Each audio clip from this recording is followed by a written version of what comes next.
Good morning, and I have to switch already because I am not sitting under the Mo Betta. That is Mo Betta. I'm the NFL genius, Gene Walzak. I'm filling in for Chris. We all want to send a nice congratulations out to our man, Chris. I won't put out any business. That's his business. But congratulations to my boy. Congrats, Chris. Right next to me, the man that's here every morning. I mean, this guy's got streaks longer than Cal Ripken Jr. He's on Meaty Boys. He's on N1. He's on Coffee and Sports in the Morning. And we all have to do better when we're working with Mo Betta. Good morning, Mo. Hey, good morning, Gene. Welcome everybody tuning in with us. Busy sports weekend. Ready to get into it. It's crazy because it's Super Bowl weekend, but the craziest thing actually happened on the weekend. Bro, I mean, how crazy is this? The week before the Super Bowl, the first Sunday without NFL football outside that weird Pro Bowl, which I'm not even giving any attention to. Yeah, it's awful. There's no conversation around the NFL. Like, we might get into some football talk later, but none of that is important this morning because I'll be clear, right? I'll start with what happened early Saturday night. In my opinion, the greatest Royal Rumble I have ever seen. Maybe that's recency bias. Maybe that's me being a crazy person. But main event Jey Uso wins the Royal Rumble. And, bro, it was cinema. From the moment when Cena came back in the ring and Cena and Reigns are looking at each other, and then you hear Cult of Personality and CM Punk comes out, and you got all three of them looking at each other like the Spider-Man meme, like who's going to attack who, and they kill 3 minutes of suspense, and then you hear the music. Burn it down! Yeah. Seth friggin' Rollins. You have the 4 biggest stars in WWE, and Seth wastes no time. He attacks CM Punk immediately. Cena and Reigns go at it. It was an awesome Rumble. So I'll start there. Well, I didn't get a chance to see all your live reaction videos, but I've seen a few. Brett went nuts on a few of these. I love it. Your thoughts on the Royal Rumble as a whole, like the whole pay-per-view. I thought the whole pay-per-view, well, the premium live event was incredible. When they get it right, they really get it right. They had me when we started with the Women's Rumble and got the kind of Women's Rumble that we got. Yeah. They hooked us, and it just got better as the night built on. We got an amazing match. Obviously Cody Rhodes, the drama going on between that match was one of the best matches. It was so intense between him and Kevin Owens. It was, I had to compose myself because I got so caught up into it, and that built up the night even more. I mean, that it's entertainment, but it felt so real. It felt so personal. It hooked me. Bro, do you not like the Cody Rhodes? Do you not see where they're going with this? Like, do you not see where they're going with this Cody Rhodes thing? Like, they're making him Homelander. This is not the first time the WWE is like basically giving you a movie character, right? Alexa Bliss. I mean, it's as easy as you can say it. That's Harley Quinn. Like, I'm sorry. She's great. Love her. But that's the role they made her. They're making Cody Rhodes Homelander, and they're preparing you for, I don't want to say a heel turn, but like the greatest champions in the WWE are heels that are likable, right? And I think they're trying to give you a face that's somewhat dislikable in Cody Rhodes. They're giving in the moment where you can see Kevin laid out on the floor. And he's up there and he's celebrating. Yes. You read my mind. In that moment when Owens spilled out, done, and Cody's holding the belts up, celebrating, I thought, their turn. Like I said, I'm with you. I'm not going to say full on heel. Maybe the heel that you can enjoy or like or root for, but he's going there, and it was so evident at the end of that match. 100%. And I'm looking forward to what direction that they're headed in. I do want to say congrats. It's good to see the Queen back. Charlotte Flair. But I'll tell you right now, they're going to make her so unlikable and such an unlikable heel. Charlotte Flair will be a huge heel in the next 6 months. Like, you can even see it in her press conference. If there's any woman that's going to win 2 Royal Rumbles, it should be me. Like, she's got that cockiness to her, that flair. She's going there. Yeah, and that's where we're going, and that'll be interesting. Alexa Bliss comes back. She's incredible on the mic. I cannot wait for more story time or for girls' nights. Like, I can't wait for the swing back in the ring. Like, give me that Alexa Bliss. Right. And I think Alexa Bliss is the mouthpiece that the Wyatt Six needs to really get over, if I'm being honest with you, if they position her with the Wyatt Six, which it seems like they did. She came out with the Fiend jacket. But, like, there's a million different things that they can go. And listen, you'll have a whole Meaty Boys episode to talk about this. I didn't want to take too much time. Obviously, I have huge news that came out, but I got to end it on this, dude. I jumped out of my seat in excitement. And as much as you want to tell me that it's scripted entertainment, and I understand, like, what you're watching is pre-planned, you can't, like, hold back how good you feel for Jey Uso. When he's getting his son in, like, his raw emotion, like, you even see the backstage with Jimmy and Jacob Fatu, family members ready to greet him. Like, this is a moment that he's been waiting for to get put over fully. I don't know. I just thought it was great. I thought it was awesome. It was great cinema. And look, when you have Jey Uso and he's in there with the star power that he was in there near the end, Rollins, Reigns, Punk, Logan Paul was there, who's a huge in his own right. And Cena's there. And my gut feeling is it's setting up for Cena. Cena's going to Mania. And when Punk took out Rollins and Reigns, I thought this is interesting. But when Paul took out Punk, I honestly didn't know who was going to win. I didn't know from that point on. When they were on the apron, I thought Cena's going to F you Jey on the apron and go to Mania. And Jey countered, and it blew my mind. I love Jey Uso, but if you have me picking Jey Uso to win the Rumble, most people would call me wrong. I was blown away. They did something that they don't do very often. They completely surprised me, and I love it.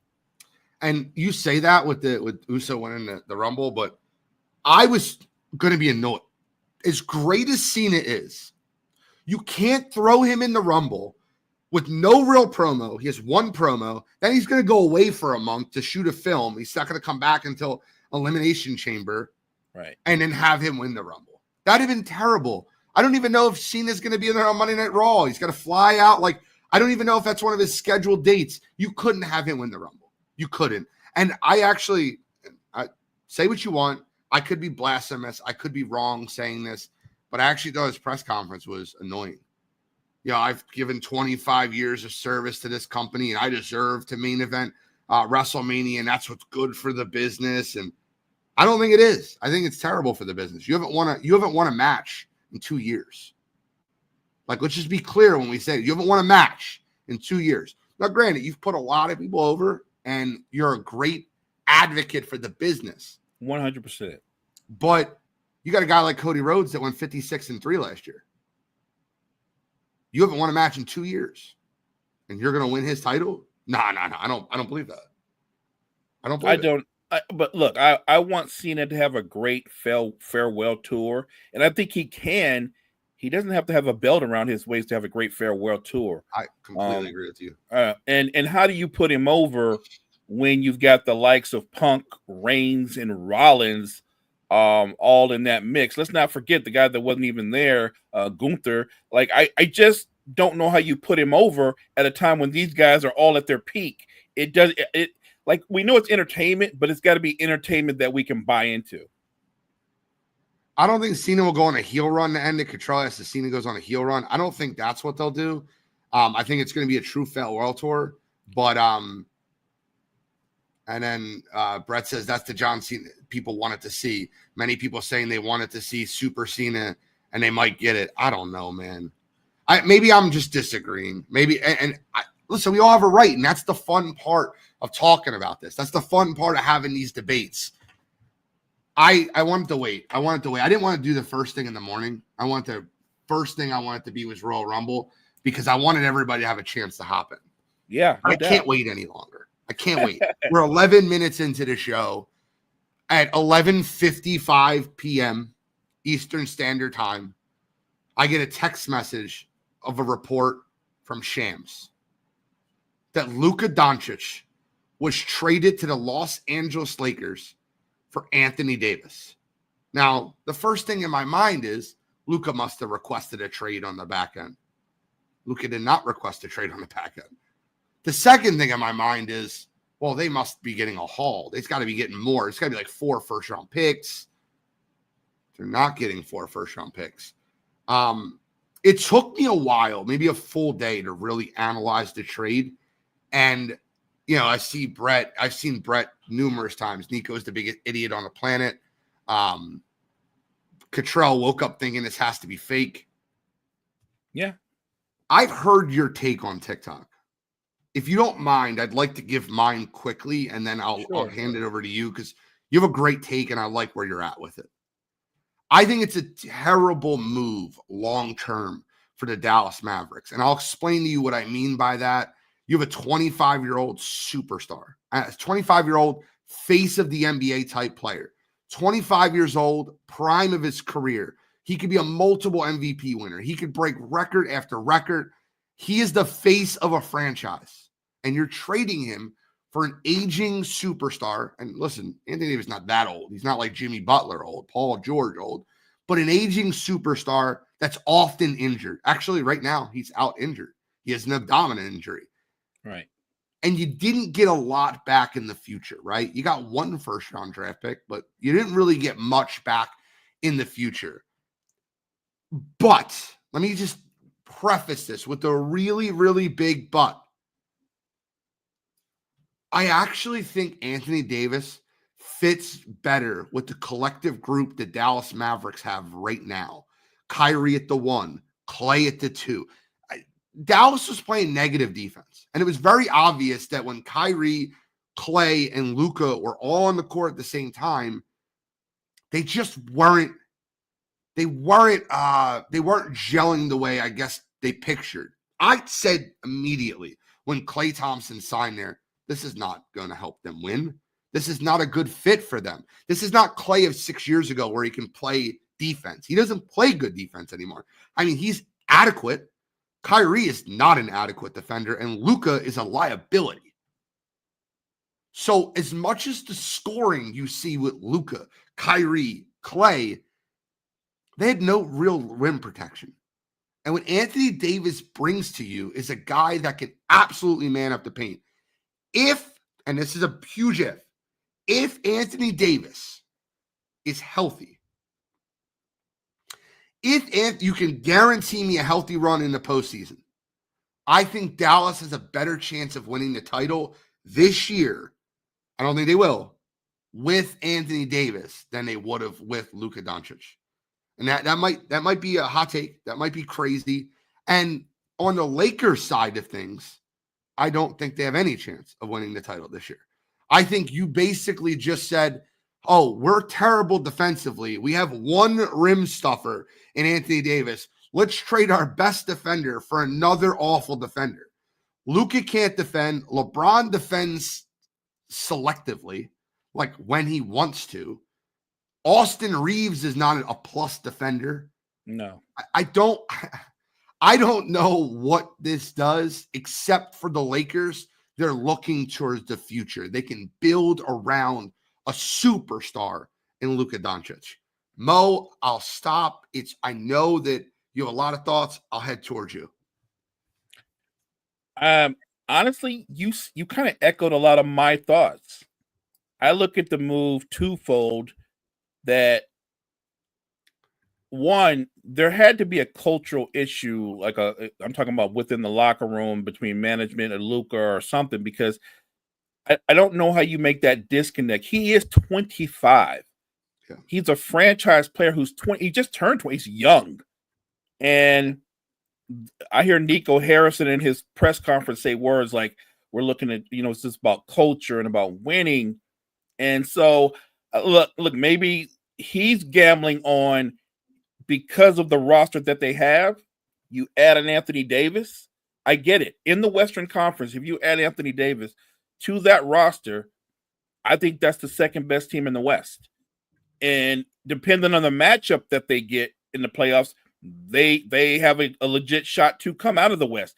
Nico Harrison is making a calculation that with Anthony Davis, we can win at least one title. And if they win one title with Anthony Davis, and he's hoping obviously that the Lakers win none with Luka in the Luka era, he will have won this. If they win one in the immediate future, he won't be getting killed, Gene. Not the way that he is now. But for the Lakers in this trade, I'm with you. This isn't about this season. This is about the next 10 seasons. When you get Luka, you're building around Luka. Yep.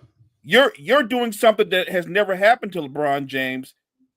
They traded for a guy who they're saying he's the future of the franchise. And every move we make after this is about him. And so if I'm the Lakers, I know I look at it this way. I'm not concerned about this season. If we make the playoffs and go on a nice run, great. But we're not built to win a title. I'm looking forward to what we do beyond this season. They made a trade, Gene, that it takes me back to the Jerry Buss days. We just went out and got our next franchise player for the next 10 years. That's what matters to me. That I'm not looking at the immediate. I know what this means for the future because LeBron's one, maybe two more seasons. The question I have, though, because everybody thinks LeBron and Luka will work out great. I don't. They have the same skill set. The only difference is LeBron is athletic, but they have the same game. They're both ball dominant. I don't know how that works. LeBron James has never played well when he's played with another ball dominant player. They've never played well off of him. So I don't know how that works. Luka's not great playing off the ball. LeBron isn't either. So it looks great on paper. It's going to look great on 2K when you make that trade and you play the game.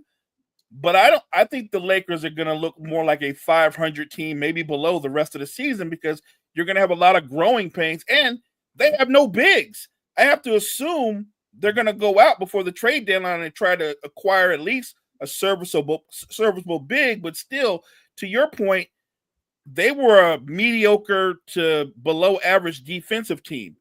You get a transcendent player, but now you're going to be one of the worst defensive teams. So I think the Lakers have a lot of work to do, but the Mavs win now. The Lakers win for the future. Yeah. My only question is, if you're the Mavs and Nico Harrison, I'm good. If you want to make this trade, how did you not get more? How did you not get more?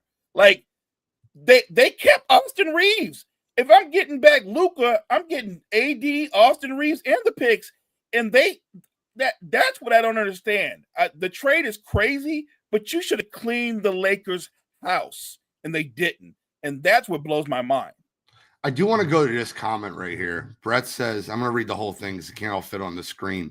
But he said, putting more of a burden on Kyrie is just going to make that man mad. And his tenure is going to end just like it did in Boston and Brooklyn and Cleveland, where he gives up and wings it until he leaves. I don't necessarily disagree with that, Brett. I think you're going to find out how good of a coach Jason Kidd really is. Right. And then Cottrell says, it'll work out just fine. JJ wanted to cut down LeBron's usage. Luka will run point. Look at how well Westbrook and Jokic are working. High IQ players play well together. I don't agree with you. I know he's a huge LeBron. Good. And that's not necessarily true because Westbrook and LeBron didn't play well together. And they were high. They didn't play. Why? Because Westbrook is ball dominant. LeBron's ball dominant. And every year you play with LeBron James, the first thing they say is, we want to take the ball out of his hands to take the load off of him. The problem is he doesn't play well without the ball.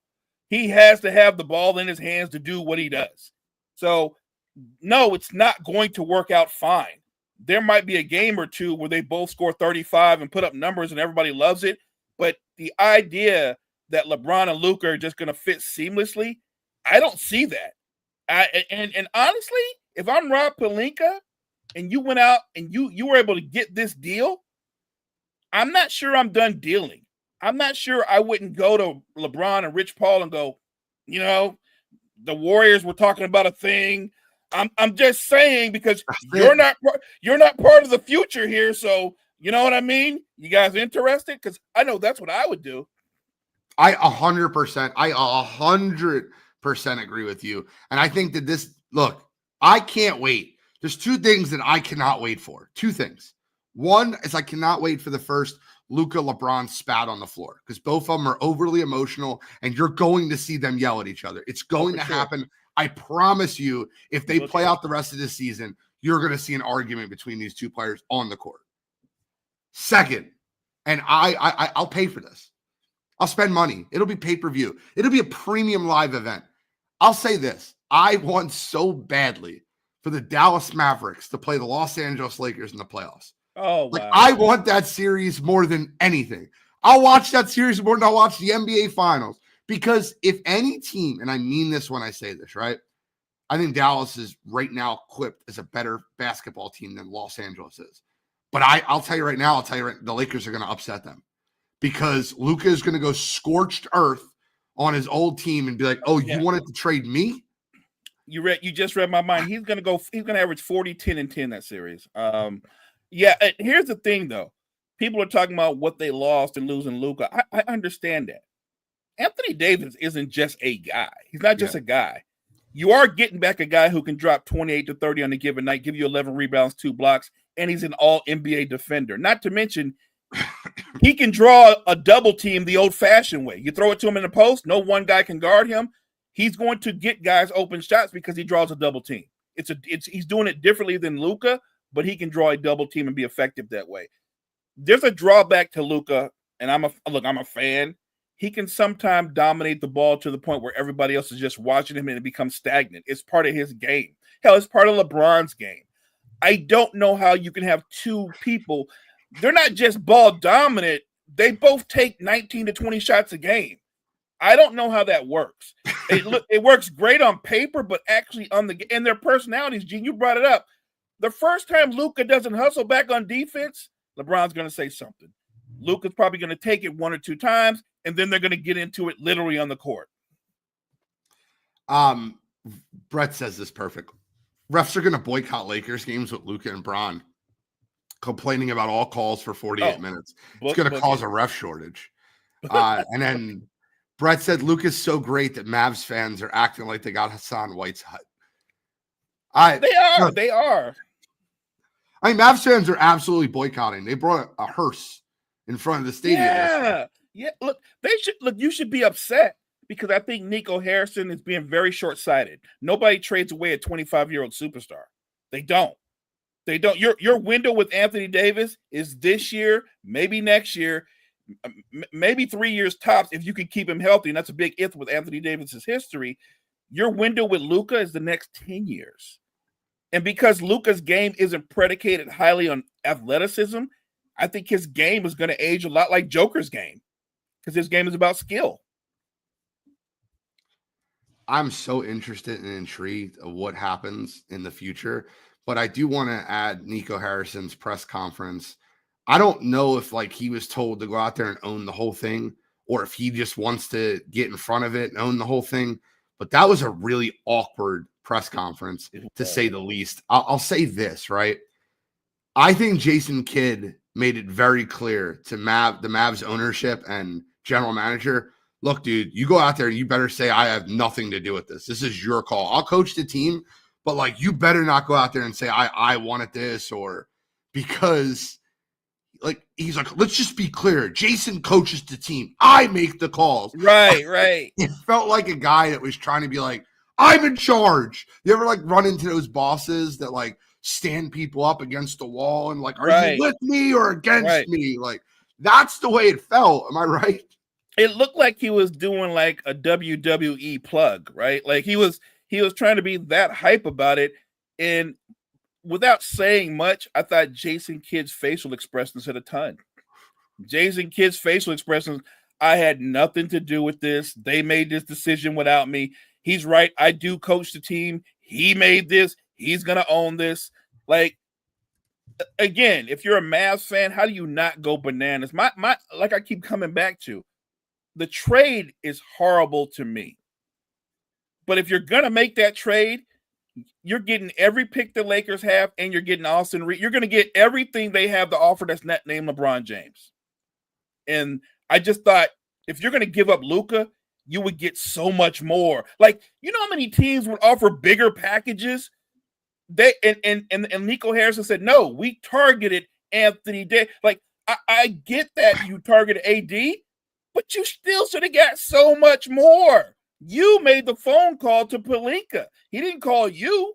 Yeah. And I'm not knocking AD. I'm with you. I think he fits great with the rotation players around him in Dallas with Kyrie and company.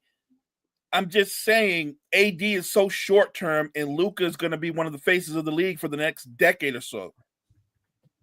Mo, the part that that's interesting to me afterwards is the Dallas PR that's coming out now.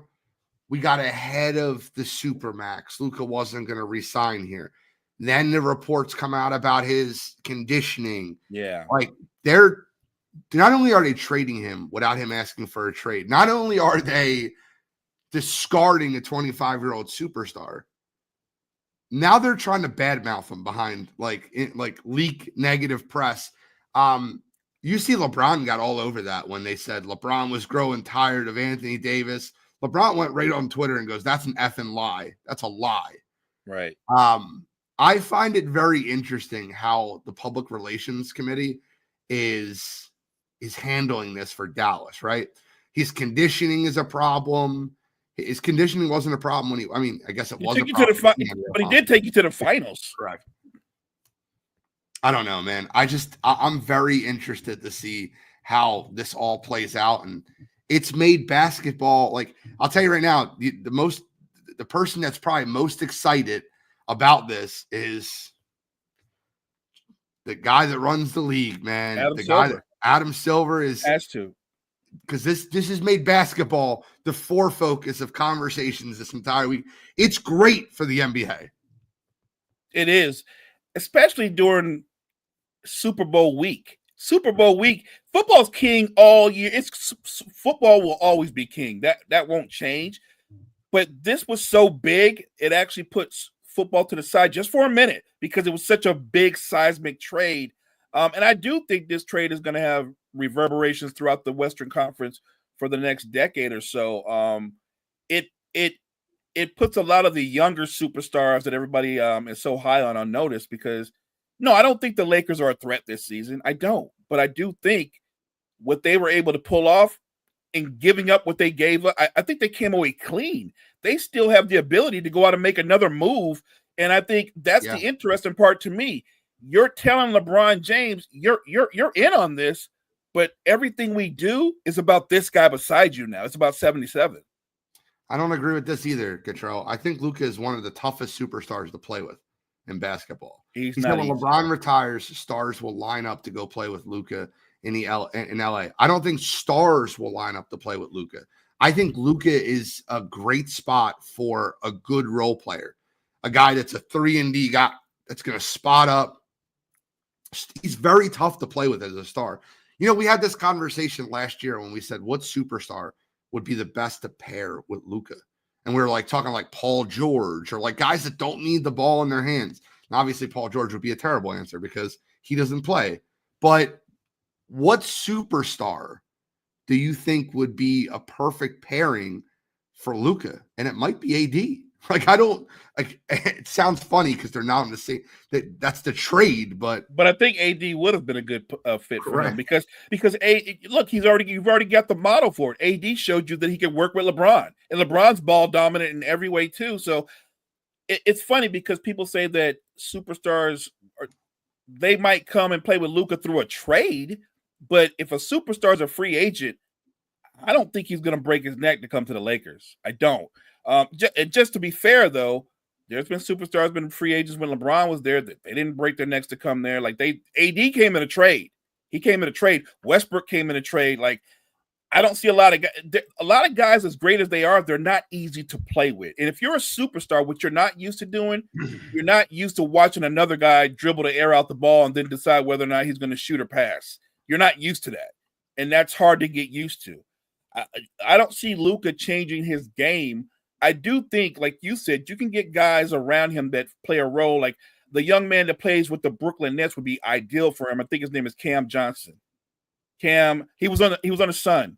I think a guy like that, a 3-and-D guy who doesn't necessarily need the ball, who can play off what Luka does, those guys will fit with Luka Doncic. You can't bring another guy in that averages 26, 27 points a game and put him besides Luka. Like Kyrie made it work to a degree, but Kyrie's unique. He's one of one. I don't think there's a lot of guys. Like you couldn't put De'Aaron Fox with Luka Doncic. That wouldn't work. So this is and Cottrell, I would love to send you the link and you can hop in and try to defend yourself. This is another awful take. You have to think though, it's LA. Well, it's been LA for the last 5 years and no one's signed there. And you said this, right? Teams weren't breaking their necks to go to Dallas. Well, let's look at the free agent signings that happened over the last 5 years. Kyrie re-signed in Dallas. Clay signed in Dallas. Who signed in LA? AD came in a trade. Oh, right. They re-signed Austin Reeves. Like, who's breaking their necks to go to LA? It's not the destination you think it is, especially with the taxes out in California. It's not the destination you once thought it was. Being a Laker, legacy, blah, blah, blah. No, and you said laugh out loud, Clay. That's fine. No one's signed with the Lakers. No one. I've said this. I said this the night the trade dropped because people were like, "Oh, there goes the Lakers always getting what they want." And I was like, "It's not really true. It's a perception." Correct. The truth is, since free agency, the Lakers have gotten 2 huge pieces. We got Shaq in '96, and then we got LeBron a few years ago. Other than that, the Lakers have struck out in free agency over and they struck. How many years did we're gonna add somebody to Kobe? Nobody came. LeBron's been there for a minute. No great player has come who was available to come in free agency. They don't go there like that. And I think the LA lure, I think that's a thing of the past now. I think that doesn't work as well anymore. You don't remember the Lakers winning free agency last year? Not this year, but last year when they signed Gabe Vincent and Cam Reddish, and we were being told that it was the greatest free agent signings of all time. How's that working out? How's Cam Reddish? He's the same Cam Reddish he was in Atlanta. He's the same Cam Reddish everywhere. He's okay. He's serviceable at times. How's Gabe Vincent working out? How many minutes a night's Gabe Vincent giving you? And before Gabe Vincent, what was the Miami point guard that came there and was hurt all the time? Like we got back-to-back Heat point guards that didn't really give us much of anything. Look, that whole the Lakers get what they want. No, I said it the night the trade happened. This is usually how the Lakers get better. They don't get better through the draft. They don't get better through trade. They get better through trades. They've always gotten that way. They make a blockbuster trade, and that's how they get better. I forgot Christian Wood. Yeah, I wouldn't brag about that. That's a horrible signing. That's a horrible sign. We got Christian Wood, and so many people was hyping up Christian Wood. I was like, Christian Wood is a guy who looks really good on a bad team, and he's proven that since he's been with the Lakers. So now you're getting off your stars can't sign them when you have LeBron and AD on supermax contracts, and you're giving guys like D'Lo and Westbrook $30 million contracts. That's not anyone else's fault. That's Rob Pelinka's fault. That's the Lakers' fault. And by the way, this is the last thing I'll say on this. Cottrell, I get it. You're trying to backtrack in your argument, and that's fun.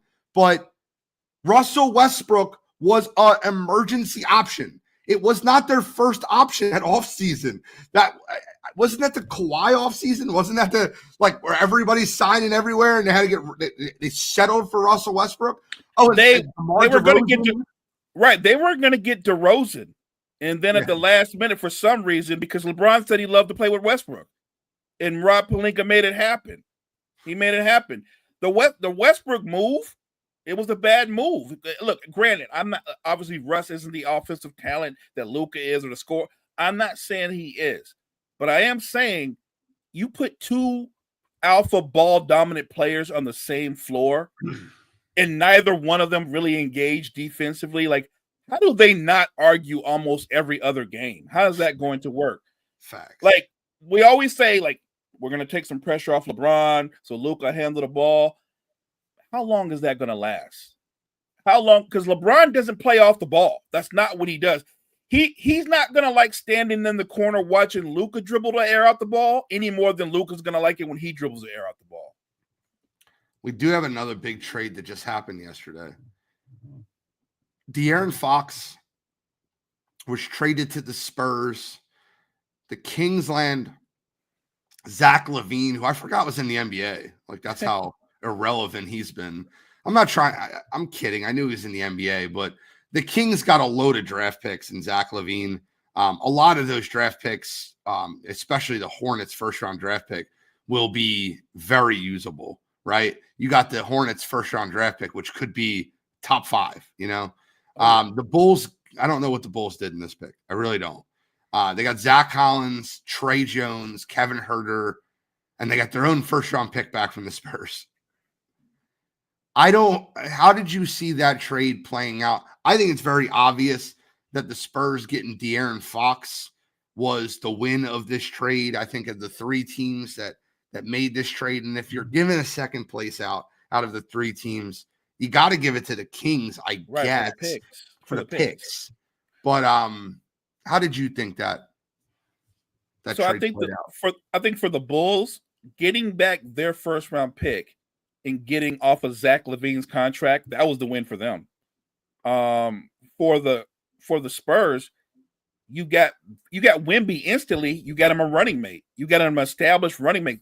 Fox is 26, 27 years old, and you didn't give up none of your other young assets. So they still have Devin Vassell. They didn't give up none of their young core. So now Devin Vassell can go to his natural position. He's a third option. Now he will be a third option on that team because obviously Fox is going to be the number 2 option. I love it that they still kept Chris Paul because Chris Paul's been terrific for that locker room and for that team. So the Spurs are built right now to turn around and maybe make a push for the play-in. I'm going to give the Kings some credit because Fox wanted out. They knew he wanted out. To get back all those picks is great. But when you're a small market team like Sacramento, the only thing that's going to help you is you got to hit on those picks. You got to hit on them. If you don't, you're gonna vanquish into like obscurity because with DeRozan, with LaVine to go with Sabonis, it's an interesting roster construction. But remember, DeRozan and LaVine were teammates just a couple years ago, and neither one of them compete defensively. They're both terrific scorers, but they don't give you anything defensively. Hell, Sabonis doesn't give you anything defensively. So I think the Kings are going to be entertaining, but they're not going to make the playoffs. So the picks are the best thing that happened to them. If I'm giving up De'Aaron Fox and I'm going to be mediocre at the end of this season, I'm not so sure they don't think about cleaning house because what else is new in Sacramento? Clean house, start over. Right. Yeah, I mean, rinse and repeat.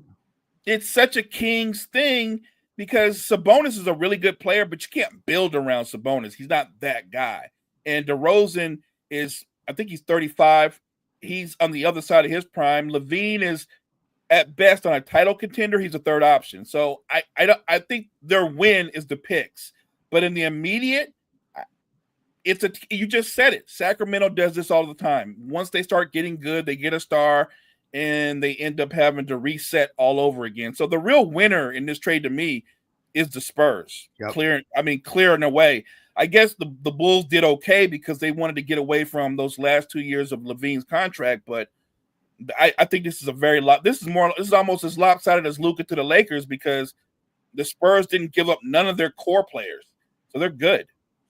It's another bad defensive player control. Just send Sabonis to LA with Luka. I do want to say this, right? The happiest person of the De'Aaron Fox trade, the happiest person of the De'Aaron Fox trade is Mr. Control Simpson of Wire to Wire Sports. He's super happy about it because he was looking for a reason to discredit what the Spurs and Chris Paul has done this year. I said before the season started, the Spurs will start slow. They'll finish strong. I think they'll finish as the 5 or 6 seed in the West. That was my bold prediction of the year. So this is what Cottrell puts, right? The Spurs are 21-25 right now. At the end of the season, when the Spurs make the playoffs, don't let Gene tell you CP3 was the difference maker after they finish above 500? Well, I don't know, Cottrell. I'm going to help you out here. I'm going to just give you a little bit of statistics. Last year, the Spurs won 22 games for the entire season. Right. Right now, through 46 games, they have 21 games. So, yes, Chris Paul has been a difference maker on that team. They've won almost as many games right now at 46 games as they won the entire year last year. Am I saying Chris Paul is the Chris Paul he was 10 years ago? Absolutely not. But I also said, and you can find it, there's recordings of it, that they will start slower and they will finish strong when the chemistry and those guys develop together. De'Aaron Fox is going to help that, obviously. But if they finish as the 6th seed or the 5th seed, which I don't think they will, I think my bold prediction was bold. They might be in the play-in, 8, 9, 10.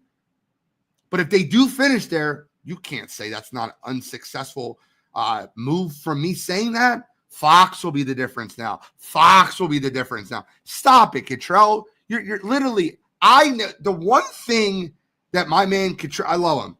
The one thing my man Cottrell Simpson hates doing more than anything is giving me credit. He hates it. It's like he just can't stand it. He can't live with himself when he has to go, Gene, that was a really good call by you, sir. I had, your bold prediction, I don't think was crazy. I thought the Spurs were going to they're going to be competing for the play-in before the season started. I really believe that. Now, Vassell missed a lot of time, and that did impact them because he's their second leading scorer. But I thought they would be a better team. I thought Chris Paul would be terrific for Wemby. He has. I thought he would be terrific for that locker room. He has been. He's affected the young man Castle. I mean, he's done so much for them already. Yes, adding Fox is going to help. I'm not debating that, but let's not remember Fox is coming there to be the number 2 option, not the guy. He's not the guy. Wemby's the guy. Fox is coming there to give them another closer, and I think he will help them in that vein. But De'Aaron Fox, even at age 27, isn't a better defender than this current version of Chris Paul. He doesn't play much defense. I do want to add one more thing. Victor Wembanyama, the star of the Spurs, has played 40 of 46 games. That's awesome.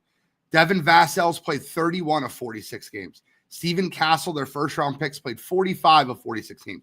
Jeremy Sochan has played 27 of 46 games. Chris Paul, the 39-year-old guy about to be 40 by the time the playoffs start, has started 46 of 46 games. Give the man some credit. Stop being a hater. Hater. Look. I've already given CP3 his flowers many times over. And look, if he can lead this Spurs team into the postseason, because I think the West, there's one clear favorite, it's OKC, yeah. But after that, I really think it's musical chairs. It's about the matchups that you get. And adding Fox to that team, that gives them, like I said, another closer. They become a lot more interesting going forward. I couldn't agree with you more.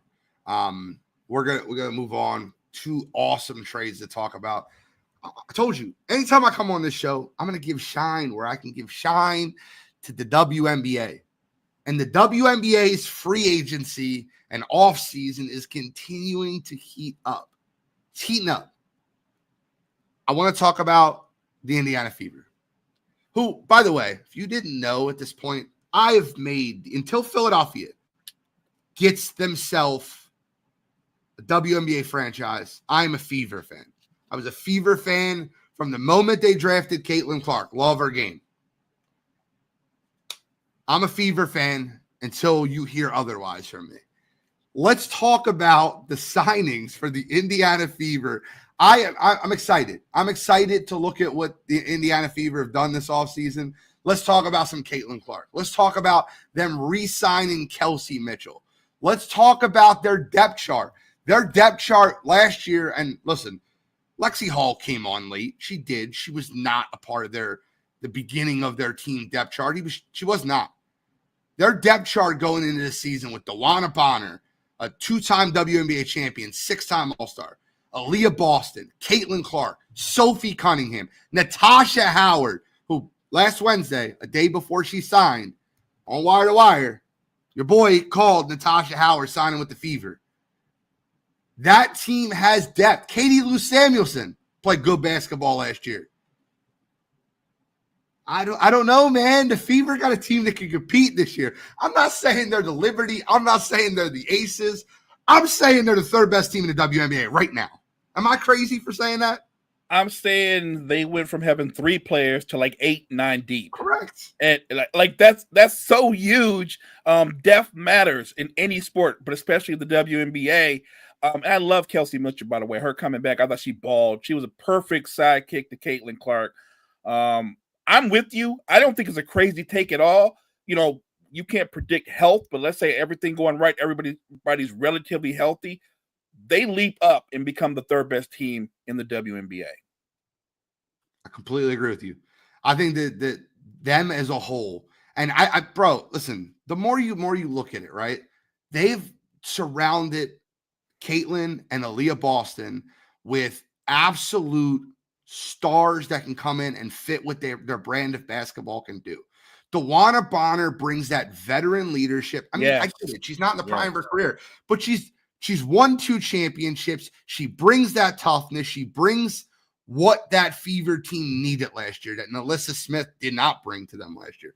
Sophie Cunningham brings you the 3-and-D player that you need to be able to put alongside a point guard that can pass the ball. That when you double her and Caitlin Clark can find the open 3-pointer, right, Sophie Cunningham can knock that down. And Natasha Howard is maybe near the end of her prime, but she's in the prime of her career. A good forward that plays defense, that's been around the league, that can bring.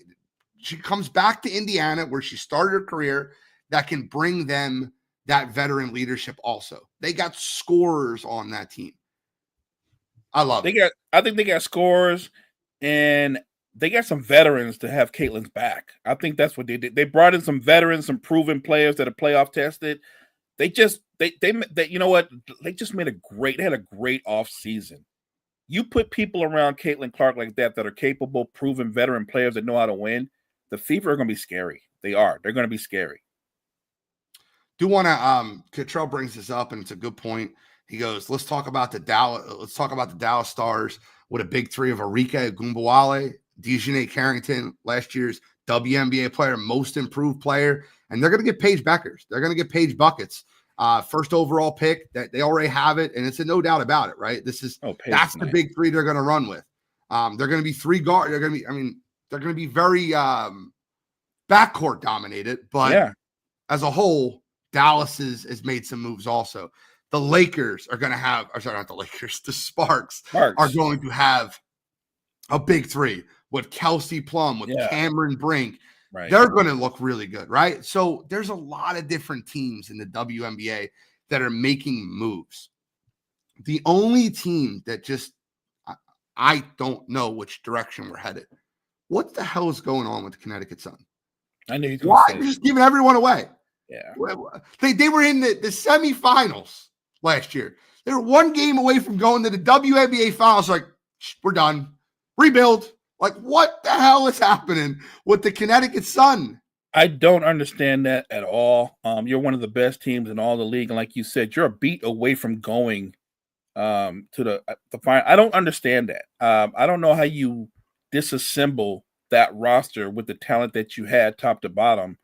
I'd like to tell you that they have a plan going forward, but I don't know what their plan is at all.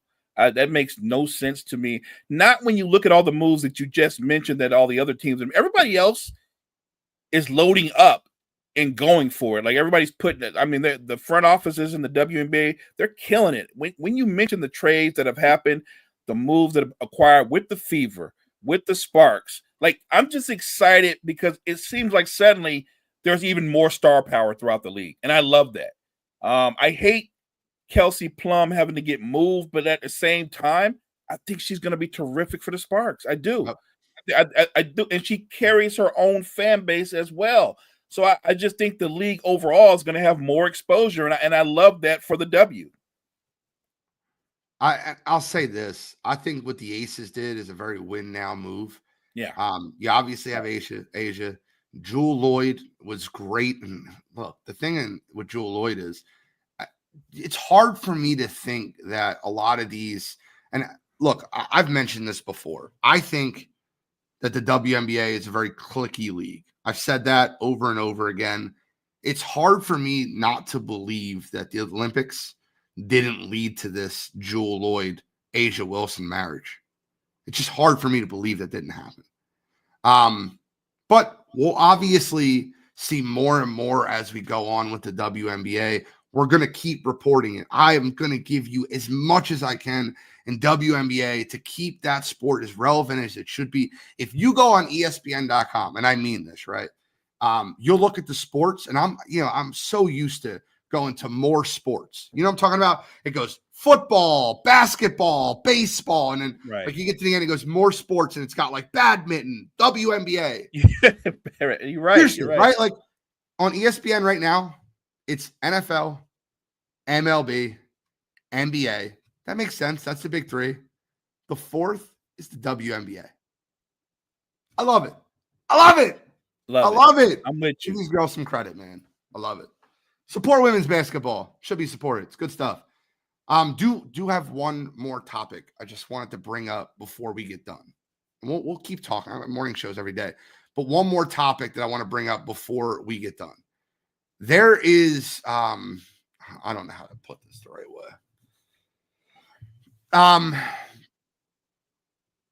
In the NFL right now, you're going to look at a lot of different things that are breaking out. Like Chip Kelly is leaving Ohio State to be the Raiders' offensive coordinator. That's an interesting move for the Raiders. You have the worthless All-Star Pro Bowl that happened yesterday. Okay. The Bears hire Eric Bieniemy as their running backs coach, gets swept under the rug. I think that's a genius hire for the Bears with Ben Johnson. I think that's super intelligent. But there was a story that was just reported this morning at 7:55 a.m. And I'm going to read it because, Mo, I don't even know if you've even read this yet. But I'm going to read it to you guys on air live, and then I'm going to get your natural reaction to it. Is that okay, Mo?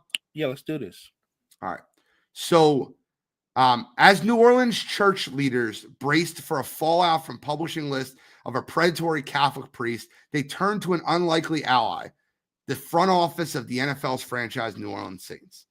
What followed a month-long crisis communications blitz orchestrated by the Saints president and other top team officials, according to hundreds of internal emails. The records in which the Saints and the church had long sought to keep out of public view reveal team executives played a more extensive role than previously known in public relations campaign to mitigate fallout from the clergy sexual abuse crisis. The email shed new light on the Saints' foray into fraught topic, from the gridiron to behind-the-scenes effort driven by the team's devout Catholic owner, who has long enjoyed a close relationship with the city's embattled archbishop. They also showed how various New Orleans institutions, from a sitting federal judge to local media, rallied around church leaders at a critical moment. Among the key moments, as revealed in the Saints' own emails, Saints executives were so involved in the church damage control that a team spokesman briefed his boss on a 2018 call with the city's top prosecutor hours before the church released a list of clergymen accused of abuse. The call, the spokesperson said, is allowed to take off certain people off the list. Team officials were among the first people outside the church to view that list and carefully curated yet undercounted roster of suspected pedophiles.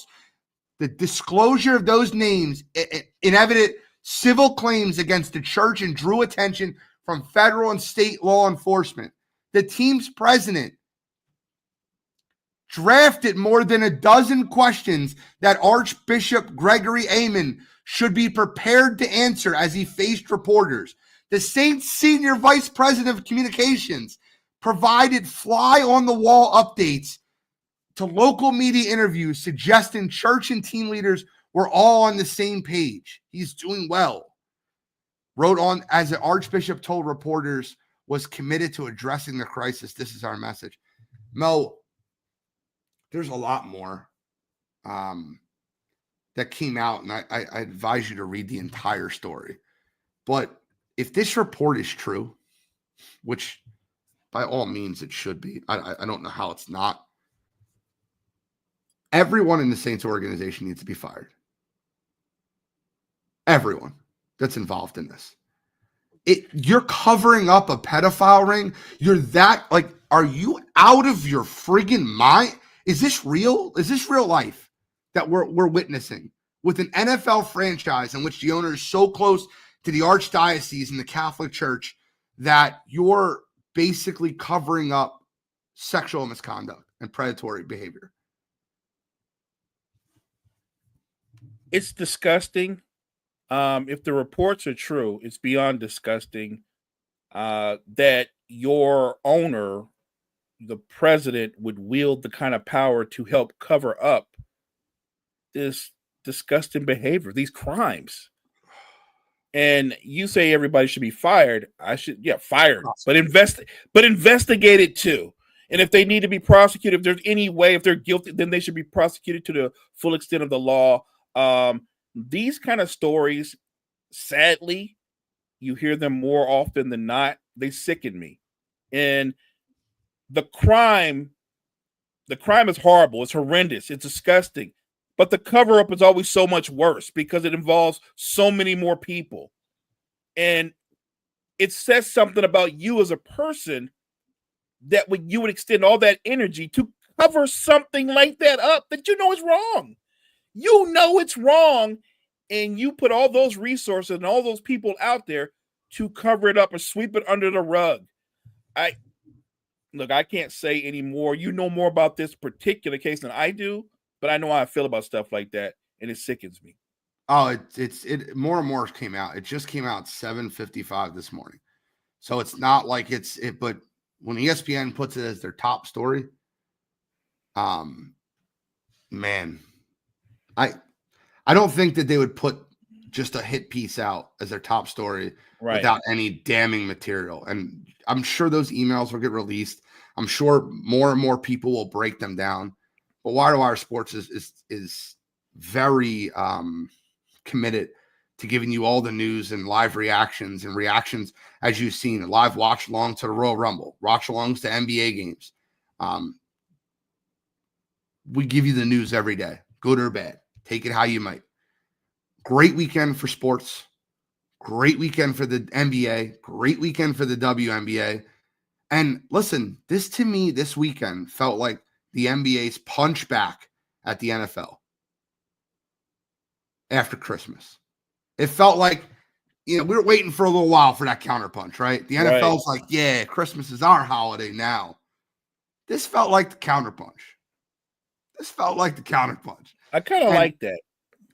I feel it. I'm finally getting. I went to the Sixers game last night, which, by the way, awfully officiated game. If you watch the Sixers Celtics game last night, I don't know how you can walk away from that basketball game. Listen, Celtics won the game. The Sixers had Tyrese Maxey and a bag of Fritos on the floor the entire night. And when the going got tough, the Celtics did everything they could to stop Maxey. It was double team after double team. Yeah. Physical, somewhat bullyish behavior by Jaylen Brown. That's fine. The world champs did what the world champs need to do to win the game. They don't need help. It got so bad that Andre Drummond, who didn't play, the Sixers didn't have Andre Drummond, Joel Embiid, Caleb Martin, Paul George. Like, literally, they're missing everyone. And they were up by 26 at one point in the game. It got so bad that Andre Drummond, who was in street clothes, walked up to one of his official friends, like one of his friends that's an official, and would put his arm around him like, what are we doing right now? Like, pointing at the calls that were being made. It was brutal. But I'm excited for NBA basketball. I'm excited for the Super Bowl this week. We didn't talk any football this week outside of this report from New Orleans. It's going to be a fun week, Mo. It's going to be fun week. And I'm excited because there's a lot to talk about. It's Super Bowl week. Close us out, my friend. Appreciate you guys for joining us this morning. Make sure you check out all the great content we have at Wire to Wire Network. Wire to Wire Network, we appreciate you. See you tomorrow. Same bat time, same bat channel. Wire to Wire.